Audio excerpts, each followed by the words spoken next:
ఈరోజు నేను ఈ వీడియోలో ఎన్ఎల్పి న్యూరో లింగ్విస్టిక్ ప్రోగ్రామ్ గురించి అసలు ఇది ఎలా పనిచేస్తుంది? అసలు ఎన్ఎల్పి అంటే ఏమిటి? అనే విషయాన్ని చాలా డీటెయిల్‌గా ఈ వీడియోలో నేను చెప్పడానికి ట్రై చేస్తాను. ఈ వీడియోని చివరి వరకు స్కిప్ కాకుండా చూడండి. నా పేరు వెంకట్. విశ్వమణి వెంకట్. నేను లా ఆఫ్ అట్రాక్షన్ కోచ్ అలాగే హోపోనోపోనో హీలర్‌ని. ఎవరికైనా లా ఆఫ్ అట్రాక్షన్ అలాగే అడ్వాన్స్డ్ హోపోనోపోనో నేర్చుకోవాలి. జీవితంలో ఈ టెక్నిక్స్‌ని అప్లై చేసి ఎటువంటి సమస్య నుంచైనా బయటపడాలి అని అనుకునే వాళ్ళు ఇక్కడ స్క్రీన్ పైన కనిపిస్తున్న నంబర్‌కి కాంటాక్ట్ చేయండి. నేను కండక్ట్ చేసే ఆన్‌లైన్ క్లాసెస్ అనేవి మీకు చాలా బాగా హెల్ప్ అవుతాయి. ఇంట్రెస్ట్ ఉన్నవాళ్ళు ఇమ్మీడియేట్‌గా కాంటాక్ట్ చేయండి. Thank you universe. ఎన్ఎల్పి అనేది మీ జీవితంలో అవకాశాలని, సవాళ్ళని సమర్థవంతంగా ఎదుర్కోవడానికి ఉపయోగపడే ఒక అద్భుతమైన మోడలింగ్ విధానం. ఎన్ఎల్పి అనేది ఎందుకు ఉపయోగకరమైనది? మరి ఎన్ఎల్పిని అప్లై చేసి జీవితాన్ని ఎలా అద్భుతంగా మార్చుకోవచ్చు అన్న విషయాలకు వస్తే ఎన్ఎల్పి ఎన్ అంటే న్యూరో అంటే నరాలకు సంబంధించింది. అంటే మీ బ్రెయిన్‌లో ఉన్న నర్వ్స్‌కి సంబంధించింది న్యూరో. ఎల్ లింగ్విస్టిక్ అంటే అది ఒక రకమైన భాష. అంటే దేని గురించైనా కమ్యూనికేట్ చేయాలి అంటే ఒక భాష ఎలాగ అవసరమో లింగ్విస్టిక్ అనేది ఒక భాషని సూచిస్తుంది. అంటే లాంగ్వేజ్. ప్రోగ్రామింగ్ అంటే ప్రత్యేకంగా చెప్పాల్సిన అవసరం లేదు. మన బ్రెయిన్ మనదంతా ఒక ప్రోగ్రామింగ్. అలాగే సాఫ్ట్‌వేర్ ఇంజినీర్స్ కొన్ని ప్రోగ్రామ్స్ రాస్తుంటారు చూసారా? అలాగా ప్రోగ్రామింగ్. అంటే న్యూరో లింగ్విస్టిక్ ప్రోగ్రామింగ్ అనేది మన లైఫ్‌ని ఎస్పెషల్లీ మన బ్రెయిన్‌ని ఎలా ప్రభావితం చేస్తుంది అన్న విషయాలలోకి వెళ్ళే ముందు కొత్త వాళ్ళెవరైనా మన ఛానల్‌ని చూస్తూ ఇంకా సబ్స్క్రైబ్ చేయకపోతే ప్లీజ్ సబ్స్క్రైబ్ చేయండి. జిమ్‌లో రెగ్యులర్‌గా వ్యాయామం, ఎక్సర్‌సైజెస్ చేస్తే బాడీ ఎలాగైతే స్ట్రాంగ్‌గా తయారవుతుందో, జీవితంలో ఎన్ఎల్‌పిని గనక కరెక్ట్‌గా అప్లై చేస్తే మీ బ్రెయిన్ అనేది అదే విధంగా స్ట్రాంగ్ అవుతుంది. అంటే ఒక్కసారి బ్రెయిన్ స్ట్రాంగ్ అయ్యి, మరి అప్పుడు అలాంటప్పుడు తీసుకునే నిర్ణయాలు అంటే బ్రెయిన్ ఎంత స్ట్రాంగ్‌గా ఉంటే మన ఆలోచనలు అంత బలంగా ఉంటాయి. అప్పుడు అద్భుతమైన నిర్ణయాలు, మన జీవితానికి ఉపయోగపడే నిర్ణయాలు తీసుకునే అవకాశం అనేది ఉంటుంది. మరి ఈ ఎన్ఎల్‌పి అప్లై చేసే వాళ్ళకి అందులో కొన్ని అద్భుతమైన టెక్నిక్స్ ఉంటాయి.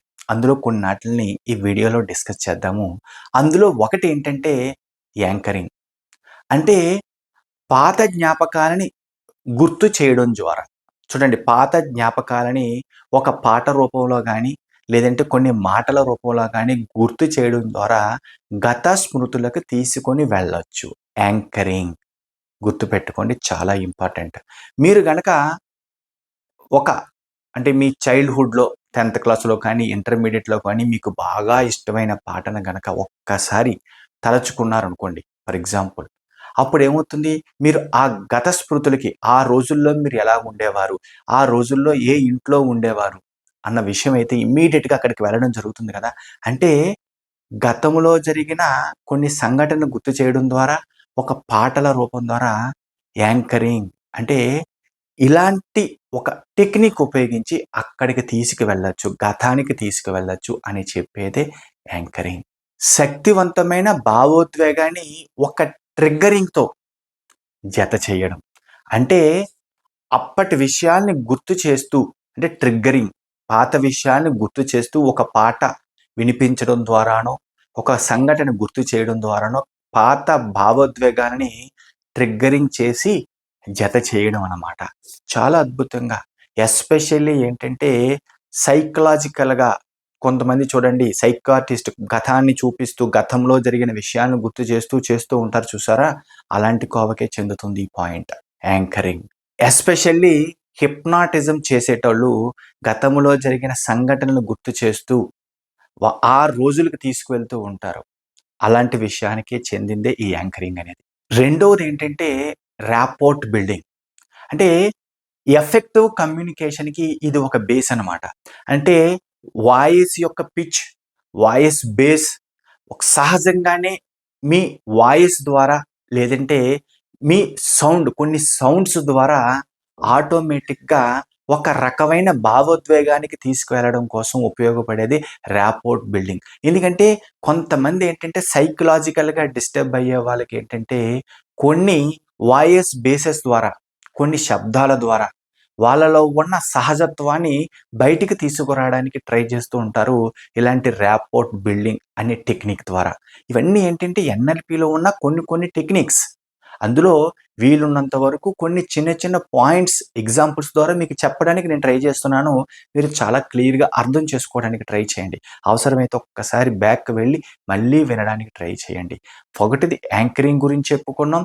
2 ర్యాపోర్ట్ బిల్డింగ్ గురించి కూడా చెప్పుకున్నాం. ఇంకొకటేంటంటే రీఫ్రేమింగ్. అంటే ఒక సంఘటనని వివిధ కోణాలలో చూడడం. అంటే సంఘటన అదే ఉంటుంది. కానీ మనం చూసే విధానం వల్ల భావోద్వేగం మారిపోతుంది. మీలో ఫీలింగ్స్ మారిపోతుంటాయి.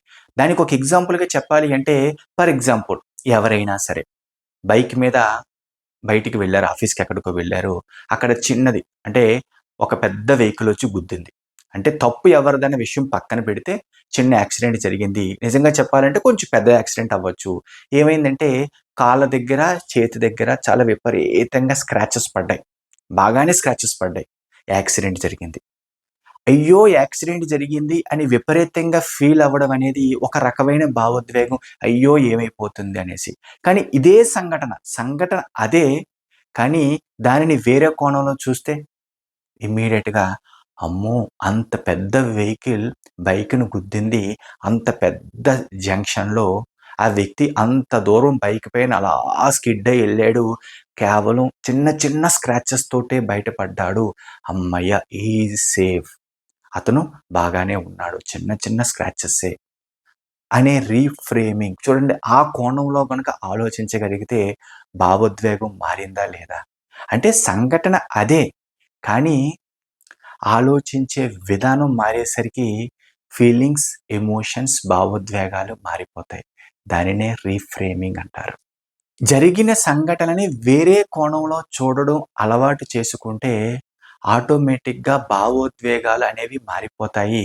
అంటే ఇలా సంఘటనల్ని రీఫ్రేమింగ్ చేస్తూ కొంతమంది డిస్టర్బ్ అయిన పీపుల్‌కి ఇటువంటి టెక్నిక్‌ని కూడా రీఫ్రేమింగ్ టెక్నిక్‌ని కూడా అప్లై చేస్తూ ఉంటారు. ఎన్ఎల్‌పిలో ఇదొక్కటి కూడా చాలా ఇంపార్టెంట్. ఈరోజు 3 టెక్నిక్స్‌ని ఎన్ఎల్‌పిలో 3 పాయింట్స్‌ని మనం డిస్కస్ చేయడం జరిగింది. నెక్స్ట్ పాయింట్స్ ఇంకా ఉన్నాయి. దానిని ఇంకొక వీడియో ద్వారా నేను రిలీజ్ చేస్తాను. ఇప్పటి వరకు నేను చెప్పిన పాయింట్స్‌ని కరెక్ట్‌గా ఈ ఎన్ఎల్‌పిలో ఉన్న పాయింట్స్‌ని కరెక్ట్‌గా అర్థం చేసుకోవడానికి ట్రై చేయండి. ఇవి చాలా బాగా హెల్ప్ అవుతాయి. ఇంకొకటేంటంటే ఇలాంటి ఎన్ఎల్‌పిలో కొన్ని ప్రాక్టికల్‌గా కూడా చేసి చూపించడానికి ఎస్పెషల్లీ క్లాస్‌లో నేను రెగ్యులర్‌గా చెప్పబోయే రెగ్యులర్ క్లాసెస్‌లో ఇవి ప్రాక్టికల్‌గా కూడా చూపించడం జరుగుతూ ఉంటుంది. అది మన నిజ జీవితంలో ఎలా పనికొస్తాయి, మన నిజ జీవితంలో ఎలా అప్లై చేయాలి అన్న విషయాన్ని నెక్స్ట్ వీడియో అనేది తొందరలోనే రిలీజ్ చేస్తాను నెక్స్ట్ పాయింట్స్‌తో. ఈ వీడియో గనక మీకు నచ్చినట్టయితే ఒక లైక్ చేయండి. అలాగే కొత్త వాళ్ళు కానీ, లేదంటే పాత వాళ్ళు కానీ ఇంకా సబ్స్క్రైబ్ చేయకపోతే మన ఛానెల్‌ని చూస్తూ ప్లీజ్ సబ్స్క్రైబ్ చేయండి. అలాగే యూట్యూబ్‌లో హైప్ అనే ఆప్షన్ వచ్చింది. వీలైనంత వరకు హైప్ అని క్లిక్ చేసి మాక్సిమం పాయింట్స్ ఇవ్వడానికి ట్రై చేయండి. ఇలాంటి వీడియోస్ కావాలి అని ఇంట్రెస్ట్ ఉన్న వాళ్ళకి చాలా మందికి ఇలాంటి వీడియోలు రీచ్ అవుతాయి. Thank you universe. Thank you universe. Thank you universe.